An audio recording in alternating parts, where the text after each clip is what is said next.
joy except from what I am used to. From her who saves her honor, she has everyone's thanks and guards it, and does not turn nor look toward unbecoming folly. Rather, she's wild and fierce toward it. Therefore I surrender to her with clasped hands, for she has never yet done me any deceit, nor even thought of it.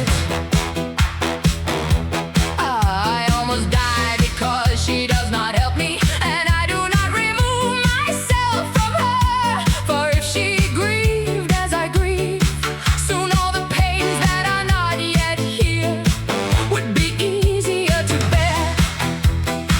It seems to me she is not bitter, rather she has such a sweet savor for me that I would praise myself for a pleasure. She would give me following 300 annoyances besides the thought, and I would never complain of her.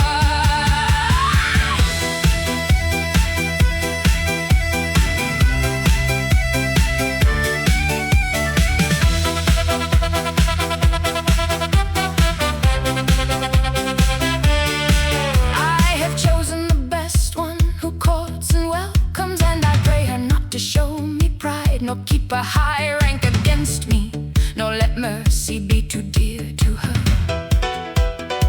which has not yet been there since she took me as her servant. For she well knows that I was not born except to do her command. Therefore a good choice I will follow, whether it brings me good or ill. Best of ladies and best of love, best of all that I wish to last, and best of another who undresses herself, best of a lover's pleasure, best of the good one sees or watches, best of all best you are now, and best of fine praise, for all best is refined in you.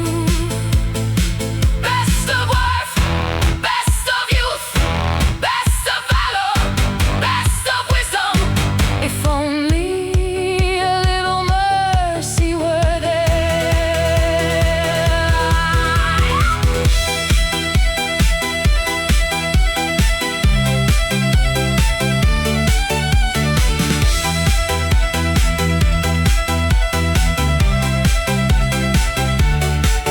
If the tears that I weep fell into your eyes, and you saw, lady, how I melt with the hot water that runs from my mouth and over my face, I do not think you would be so miserly that you would not